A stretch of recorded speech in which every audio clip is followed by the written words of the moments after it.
Body of elderly woman washed away by floodwaters found. Granville curfew extended. People, family, viewers, subscriber, wagon, welcome back to our brand new video. If you're new to the channel, feel free to subscribe, leave a comment, and like this video. Hope everybody having a great night earlier. People share the video to friend or family. The body of Beryl Bryant, the 77-year-old woman, was washed away by floodwaters in the Gully in St. Catherine on Thursday has been found. The body was discovered this afternoon in the Riverton community. So Lower Riverton, them find the lady body. You know what I mean? She washed away in the river water, not the gully water, and end up all the way in Riverton. People, they're gonna stay safe. Elderly people who are listening to this video, if you see a load of water, don't go night. The curfew that was imposed in section of Granville, St. James, has been extended. The security measures will now remain in effect until 7 p.m. on Saturday, October 2nd. So, we are Saturday before the curfew in Halloween, Granville. Wicked man place, Granville. People in place here, police them down there try to restore order. Try to curb the crime and, you know what I mean, bring back things to normality. People have more reports. The 4 occupants of the ill-fated ambulance that was involved in a crash on Tuesday morning on the Bustamante Highway in Clarendon are recuperating. Parish manager of Clarendon Health Service, Joseph Grant, told the news that they are doing okay. So after them crash, they never did so well. But now, parish manager tell us say they might feel a little better now. They might get okay. You know what I mean? And 4 of them, you know. We have more reports, people. Breast cancer survivor Carmeta Burrell, happy 16 years free of disease. 16 years after overcoming her battle with breast cancer, Carmeta Burrell does not count herself lucky, but as blessed. The 77-year-old resident of St. Catherine, who spent the decade fighting the disease between 1995 and 2005, believe prayers, love, support, and good health keep her true. People be rushed. The ones who has survived the disease. I wouldn't say lucky, you know. I don't use that word. Okay. Blessed.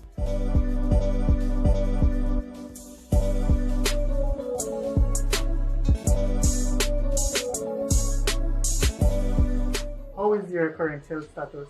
Well, I'm diabetic. That's about it. I'm just a little high blood pressure. It was 1995, and the day after Labor Day. Well, Labor Day, I was doing some manual work like moving up furniture and what have you. And the following morning, I went to take a shower, and I happened to, washing underneath my arm, and I found a lump underneath my arm. So I said, this lump feels unusual, you know. So I was telling my children and other family members, and they were saying that it might be a cause from the deodorant, you know. And I was saying, no, this doesn't feel like that kind of lump. So I decided to go to the doctor, and he examined me, and he sent me to do a mammogram. But before that, I had done a mammogram in December, and it was the mammogram came out okay. So I went and did a mammogram and ultrasound and what have you. And the result came back that it was stage 2 cancer. Do you remember the exact date that the diagnosis was made? Right. I know it was in June, after the result came back that it was cancer and stage 2. I was referred to a surgeon, Dr. Peter. No, he was Professor Peter Fletcher. My doctor, Charles, sent me to him, and he told me all the procedures. I have to have a mastectomy, and after that, radiation and chemotherapy and what have you. when he was telling me about the mastectomy, I asked him because the lump wasn't found in my breast, it was underneath my armpit. So I asked him if it was possible for me not to take off the breast. And he said, the option, there's an option if I don't want to, because both ways it can come back, So I take the option not to take off the breast, so I did a lumpectomy. Some weeks after, I don't remember the dates, believe you me. I know I went to KPH and I did about 10 radiation.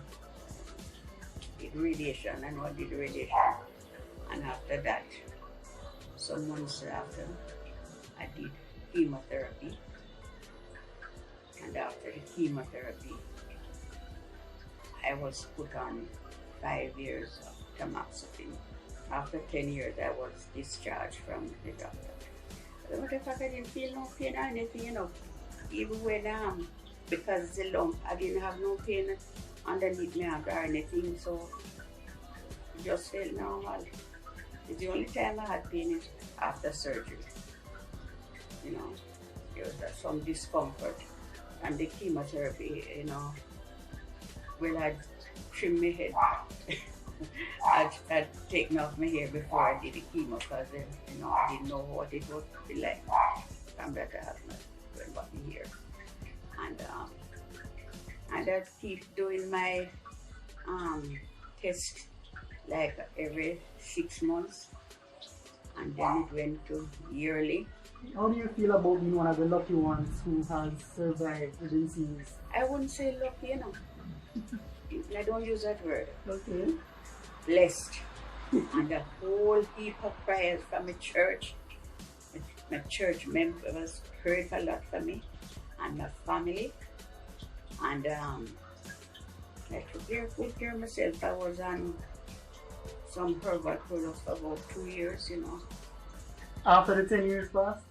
Within that time. Okay. From that day on, I just give thanks for every day. And I just have this favorite song that I love so much because of God's grace and mercy. I am here still. Earlier on this year, I did my mammogram and everything was okay. It's just my diabetes is struggling with now. But that came after the cancer. It didn't stop me from working, because even when I was doing chemotherapy, I went and I did my chemo, and I went back straight to work. Okay. I deal with some discovery, like, you have this nauseous feeling and what have you, but I thought I just went head straight back to work. Same day. So you got used to it after a while? I know what to do whenever I'm going to do the chemo, and that's about it. I wasn't a sickly person, and I exercise. Don't leave that out. I exercise a lot. During the chemotherapy Even treatment? Before I found out I had cancer. Yes, even though I'm doing exercise. So you believe exercising helps you? Oh yes, it does. It does. Everybody tell me that, still look healthy and strong. Because I work hard, I do a lot of hard work. So, and when I found out I had it, I didn't go into self-pity and say, why me and what have you. I just, because even when my doctor called me and said, calm it up. Yeah, I said, yes, Dr. Chad, they're telling me I have cancer. Yes. I never feel any way sad and, going to self-pity or anything. I just went straight at it. Whatever the doctor said I was to do, I just went ahead and did. You have to do this surgery, you have to do this and that. And I just went straight ahead and do everything. Yeah. But so, I am here. November coming, I'm hoping that I live to see my 77th year. Yes. To be honest with you, I wasn't one of those persons who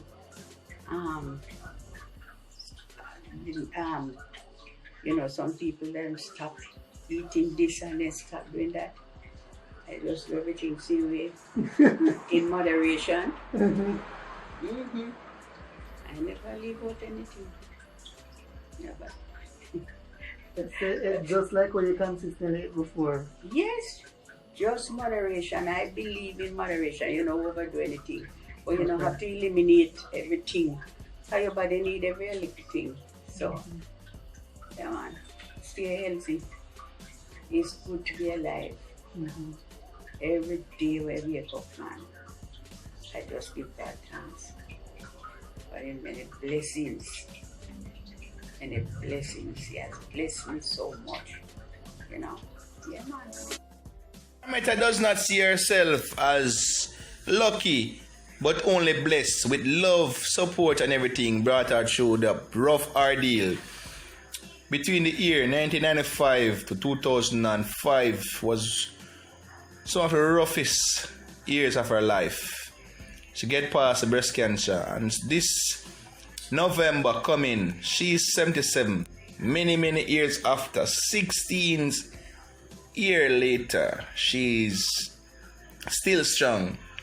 Only suffer from, diabetes. But she's still living happy, she's still living, and she's giving God thanks, people. But we want to give God thanks for this day. I want to big up each and every one for them premier. God bless you all, people. Stay safe. You know what I mean? Long life, health, everything, people. People love one another, people. Content support, like, share the video, people. Carmetta is a blessed woman. Many more like her.